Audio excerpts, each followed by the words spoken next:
Welcome to Achieve Wealth through value-add real estate investing. This is the show where the guru hype is banned and you get direct insights from commercial real estate operators. If you're a passive investor, this show can help you better understand investment opportunities. And if you're an active investor, the lessons from each episode can help you to become more effective in your own deals. Now, here's your host, investor and author, James Kandasamy. Hi, everyone. My name is Gunveen Bachher. Thank you so much, Carrie, by the way, for the introduction. Just call me Gavi because Gavi is going to be easier for, I guess, all of us. But I guess most of my clients, they love to call me Gunveen because they find it very unusual. It's an unusual name and they like it. So it's really up to you. Yeah. Okay. And Gunveen, I just want to make sure that I say thanks to you because this is a super hot tax season. Yeah. And all tax accountants, CPA are super busy. You know, everybody's working late night, and we really appreciate you joining in at this time, which is important for our investors because a lot of them are getting K-1 or going to be getting K-1 soon, and you joining at today is really appreciated. Absolutely. So I'm just going to go ahead and share my screen now and talk about the K-1. So can you see my screen? Can you see the presentation? Yes. Yes. Okay, you can. Perfect. So, okay, just let me know if you cannot, because just stop me, James or Trevor or Carrie, just any one of you. Okay, so today's presentation is going to be about things that you might not know about the K-1 or the Schedule K-1 that you might be receiving from your partnership or your S corporation or your syndication. So like Carrie mentioned, this is just a general overview on the Schedule K-1 itself. It's information, the information contained in today's presentation is subject to change to the IRS's guidelines. I'm not offering any advice. Please perform your due diligence and Okay, so moving on, what is Schedule K-1? Schedule K-1 is a form that members of a partnership or an S corporation, they use it to report their share of partnerships, profits, losses, reductions, and credits. Now, partnerships and S corporations are known as pass-through entities in the IRS's terms. Now, what do you mean by pass-through entities? It just means that partnerships and syndications themselves, partnerships and S corporations, themselves do not pay any taxes of their own. So who pays for those taxes? So those profits and losses, they get passed down to the partners, and partners are the ones who are required to report those income and losses and then eventually pay taxes on those income and losses, partnerships income and losses. So whatever the income the partnership earns, it gets distributed to its partners. And then they are required to report their share of income and losses, as well as pay taxes on them. So for the partnership itself, or for the S corporation itself, there is no requirement to pay taxes, though there is a reporting requirement for sure, for which they use Form 1065 to report the partnership's income and taxes. So there's a difference there. Okay. Now, the K-1 forms themselves, the Schedule K-1, it is different for a partnership versus a K-1 for an S corporation, which is different, versus a K-1 for an estate or a trust that looks different. And I'm going to show it to you right now. So just let me know if you see this. Do you see the form right now, Carrie, Trevor? Yes. Okay.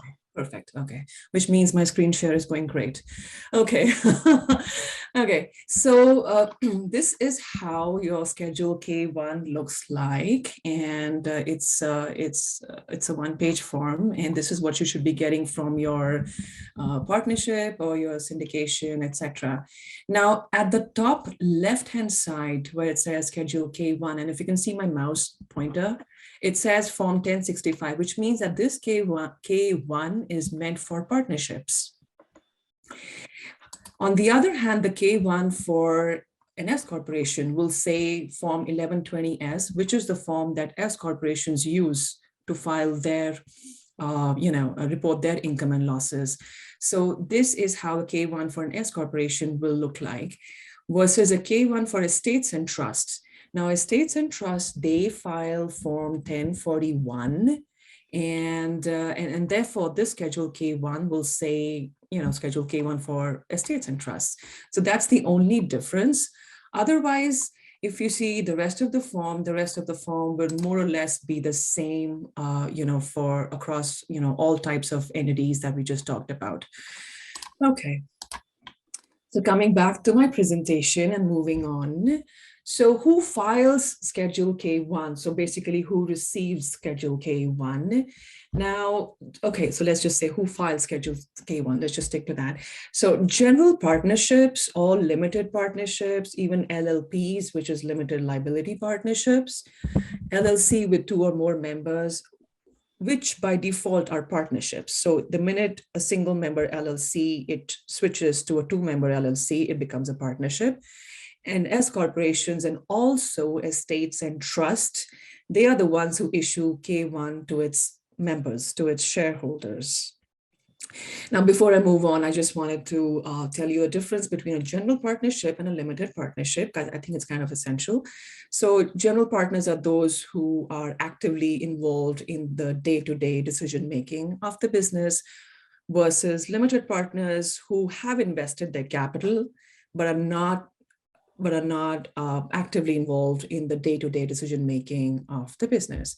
Now, LLPs are not used very often. I mean, they're not seen very often, let's just put it that way, simply because most professionals can only form LLPs, professionals such as, CPAs or engineering firms, or even architects, or even attorneys as well. So, these are the kind of people who actually form LLPs, and not all states actually allow to even form an LLP as well. So it's not something that all states would allow you to form as well. And there are lots of regulations that go with LLPs as well. Anyways, for today's conversation, I'll be sticking to the Schedule K-1, which is more to do with S corporations and partnerships, so just general partnerships. Now, we get to hear this term very often, a K-1 distribution. Before I go on into the technicalities of the form itself, the form itself, I want to tell you what a K-1 distribution is. So all the profits and losses in a partnership, they are allocated based on the terms and conditions as laid down in the partnership agreement itself, which is created at the start of the partnership or each time a new partner joins a partnership. So in other words, the partnership decides for itself how the income and the losses get distributed to its partners. So there's no one else who decides it but the partnership itself. Okay. And just quick, word of caution that do not confuse the K-1 with the Form 1099. Now, a partnership or an S corporation, or I don't know how your syndication is, kind of set up, but if they offer services elsewhere for more than $600 for the year, they will receive Form 1099 for itself. In this case, the partnership becomes a contractor and receives the form. The partners will almost never receive the form, though they will be reporting that income that gets distributed eventually on their K-1, but the partners themselves will never, ever receive Form 1099. Well, in most cases, there shouldn't be. Okay. Now, a quick, this is just to remind you that the K-1 itself, it reports not just the partnership income and losses, it also reports things such as real estate income, such as in your case, even bond interest, so interest income, royalties and dividends, capital gains, both short-term and long-term capital gains, also foreign transactions as well, and any other payments that you might receive from your partnership in the form of guaranteed payments. And we'll talk about them in a short while. So how to read the K-1? Okay, so let me just show you the form, and I'm gonna just quickly move the presentation aside. And okay, perfect. So I'm gonna go ahead and close the other forms. Okay, so moving on. So this is how your Schedule K-1 looks like. Now, let's start at the top over here is where you will see the dates. So now we are actually getting into the Schedule K-1 itself. The discussion from from here on becomes a little dry. Let me just give you a heads up, because taxes by themselves is a very dry topic, right? So just bear with me for some time and try to make sense of it as much as you can. Okay, so so on Schedule K1 at the top is where you have the dates mentioned for the year that the Schedule K1 is given to you for. Now, let's start with the left-hand side where it says partner's share of income deductions and credits. This is where you enter the partner's employer identification number, the partnership's employer identification number. The partnership will enter it by itself. So the partnership will enter the name, its address, its city, state, and zip code. The IRS center right here where it says IRS center where partnership files the return it depends on which state you live, and IRS has its own center where it will accept your partnership tax return. Now where it says leave the PTP blank, it says here for the publicly traded partnership, that is the area where you're going to be leaving it blank most of the time. Now remember, it's the partnership that's issuing you the K1, so most of these details will be entered by the partnership itself. And I think I forgot to mention about these two boxes at the top where it says final K1 and amended K1. So again, if this is, whether it's being given to you for the final time, maybe you're leaving the partnership or the partnership is being dissolved or whatever. So the partnership will go ahead and check one of these boxes on your Schedule K1. Now, just a quick word on what PTP means in line item number C. So in part 1, it says here, line number D, I'm sorry. So PTP says publicly traded partnerships are basically, they own their own shares and they are brought and sold in the market, in a reputable securities market. So in most cases, this option will remain unchecked for you. Now, so moving on to part 2, where it says partner information, each partner needs to enter its, social security details. So make sure that your information is entered here correctly, your details, your name, address, etc. Also, if you are a general partner or a limited partner in your LLC. Now, in most cases, option under H1, option where it says domestic partner, that's the option that's going to be checked. But it could be that, some of the partners in an S corp or a partnership would be a foreign partner as well.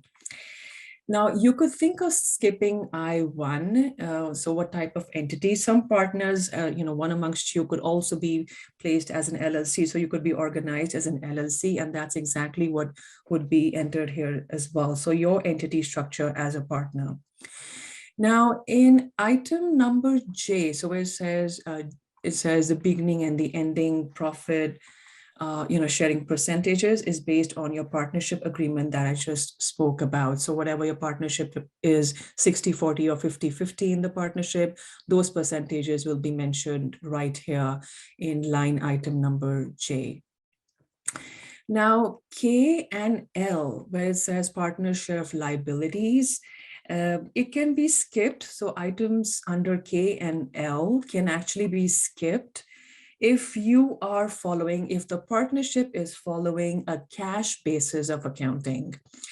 But it needs to be filled in if the partnership follows an accrual system of accounting, which means, it maintains its books, etc. And all this information right here needs to be filled in.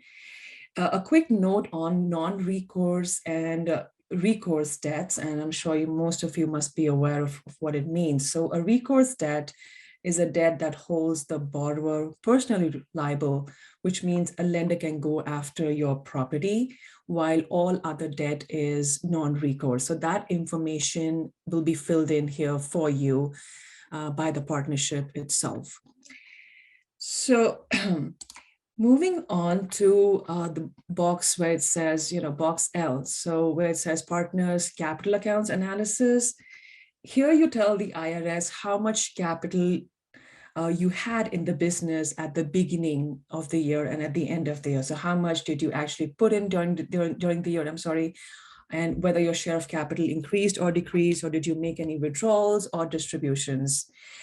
And, in this case, I would say, where it's a partnership or an S corporation and where there are more than, two people involved, it's generally a good idea to maintain your books, have your books of accounts in place, simply because, we're talking about money here, we're talking about people, relationships, camaraderies and stuff like that. So, I think it's good to have everything on paper, everything very organized, and so that we just pull in that information at the end of the year before the part, when we're entering that information into Schedule K-1. So everything is pretty organized. Okay, now a note on item M. Now, item M at the bottom here says, partner contributed any property or not. And check yes if you did contribute any property with a built-in gain or a loss to the partnership. So if you did contribute property to the business, to your partnership, the partnership will say yes, it's going to check yes, or no if you did not. So one of the two options. And what the IRS says is, the IRS defines a built-in gain or a loss as the difference between the fair market value of the property and your adjusted basis in the property at the time you contributed your property to the partnership. So that is what is known as built-in gain or a loss. And that needs to be mentioned right here in line item number M. Okay, so next we move on to part 3 of the form itself. So, and like the name suggests, it says partners' share of income deductions, credits, and other line items here. So say, for example, your partnership makes $200,000 in a year and your share in the partnership is 50%. So which means that you will be receiving $100,000 as income, which you need to report right here. Okay, so this is what it says. Basically, line item number 1 says you need to enter your business income that you made from your partnership. That goes in right here. In line item number 2 and 3, where it says net rental real estate income or loss, this is where you report your share of the rental real estate income and losses. I guess this is the part which is going to be of relevance to most of you. I mean, some partnerships also, besides running their normal business, they also own properties as well, and they lease out all the time. So they receive, income from those properties, and this is where it gets reported right here. Now, in line item 4A, where it says guaranteed payments for services or capital, now these are payments that the partnership makes to you without any regard to the partnership's income or losses that it makes during the year, which means, so if you invested, you can say, okay, hey, guess what? I do not have any capital to contribute, but hey, guess what? I'm an expert at IT services, and I can render my services to the partnership. And then the partnership might say, yes, of course, that sounds great. So if you are great at at IT services, they might just reimburse you for those services, $7,000, $10,000, $15,000, whatever is reasonable pay. And that is what is known as guaranteed payments. That is what gets entered in line item number 4 and 4B. So you basically get reimbursed for the services that you have rendered or for any capital that you have contributed. And you might get reimbursed, on a monthly basis, depending on whatever, the terms and conditions that are set up in the partnership agreement. Okay, line item 5 is to do with interest income from bonds, certificates of deposit, and bank accounts. 6 is all about dividends. So dividend income gets reported right there in 6A, B, and C. 7 is royalties from partnerships. So any royalty income goes in right there. Now in line item number 8, where it says net short-term capital gain or loss. So if you had a property and, if the partnership had a property and they sold it off in less than a year's time, they made any they had a capital gain, they made any income on it, that gets reported right here in line item number, in 8 and 9A. In 9C is all other capital gains and losses, and there's a whole list that the IRS, there's a whole list of, capital gains and losses that the IRS talks about, which is definitely beyond the scope of today's discussion. In Section 10, it talks about any 1231 gain or loss that you've made. Now, 1231 1231 exchanges are basically sales or exchange of any kind of property or any leaseholds or cattle, horses, etc. And all that income that the partnership has made from the sale or exchange of property gets reported right here in Section 10. Now, these properties, these sales or exchanges are limited to a certain type of properties, and not all types of properties qualify for a 1231 exchange. Okay, in box number 11, all other income gets reported. So any income that did not get reported from, in boxes 1 to 10 gets reported right here in box number 11, and such as income from foreign transactions, that gets reported right here in line item number 12. In 11, I'm sorry. Now in line item number 12, where it says section 179 deduction, I'm going to pause here for a while because partnership always has section 179 assets.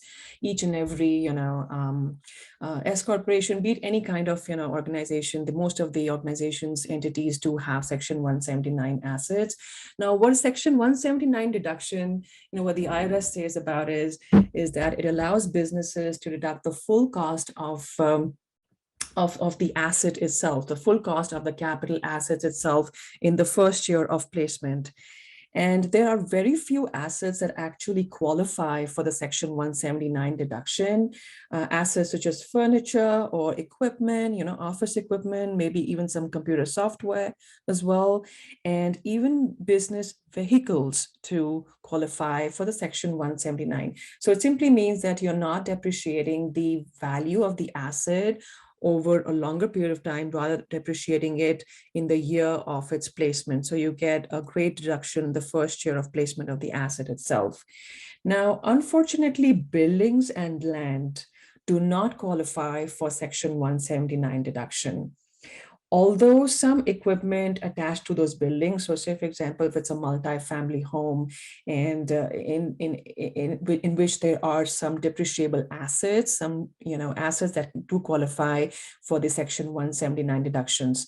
And those assets are such as your alarm systems, your fire suppression systems, your air conditioning units.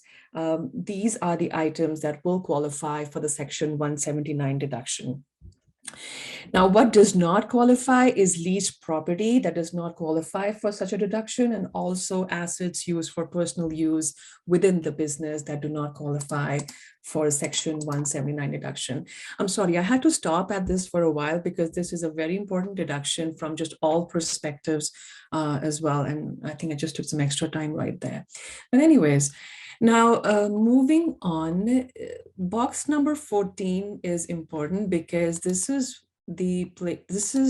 so the value here has to match the value that is given in line item number 1. Whatever you made in terms of income from your partnership, that's the income on which you pay your self-employment taxes. Now, self-employment taxes are up to 15.3%. They include your Social Security and Medicare taxes. So in most cases, like I said, the value in line item number 1 should match the value in line item number 14. Okay. In 15 is where you claim your credits. Credits such as your low income housing credit or your disabled access credit, your work opportunity credit, even if the partnership is claiming research and development credits and is finally distributing it. So your share of R&D credits, everything gets reported in line item number 15. In 17, in line item 17 is all about alternative minimum taxes. Now, this particular concept or the concept of AMT is applicable for earners, people who are making more than $200,000 in income.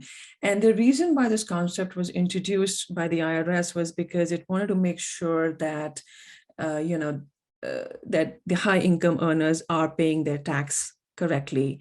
And that, and for that purpose, the tax is calculated twice under this system. And and you don't have to worry about it, I'll be honest, because the tax software itself, it calculates for you. So even if you are making more than $200,000, the software itself will calculate whether you are eligible for the AMT or not, whether you will be paying, based on the AMT calculations or not. Okay, so moving on with line item number 19, where it says distributions.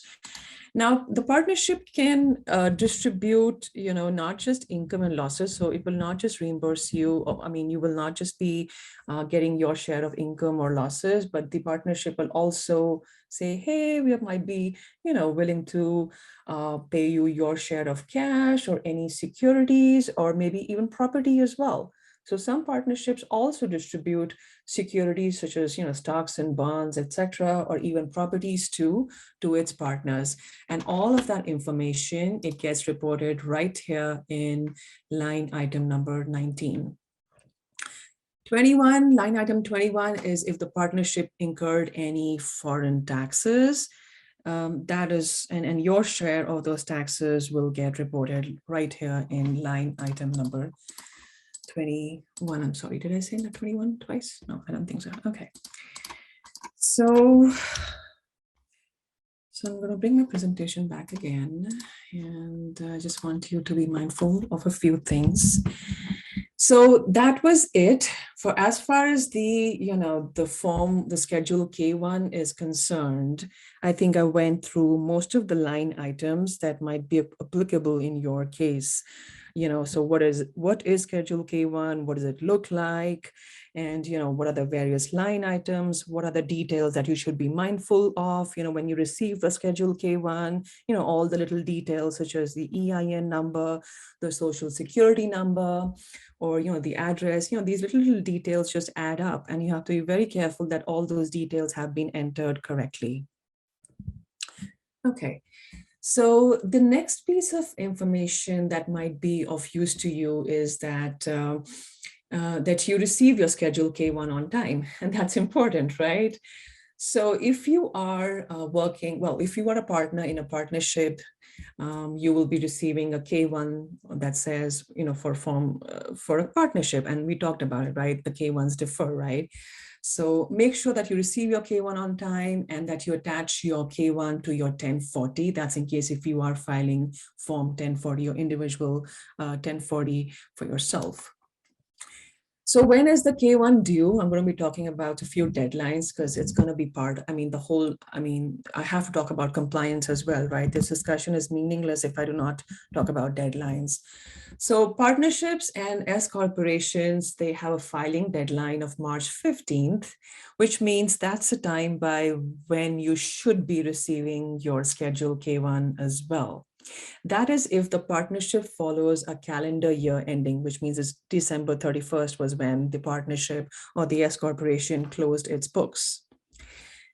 So, which means that you will have 1 month. So you get 1 month's time to attach your K-1 to your individual 1040 and file for the April 15 deadline, assuming that you're not filing for an extension on your 1040, on your individual 1040. Now, in case if the partnership or an S corporation is not does not have a calendar year ending, it has a fiscal year ending. In that case, the Schedule K-1 will be given to you no later than the 3rd month after the end of the fiscal year. So I'll give you an example here.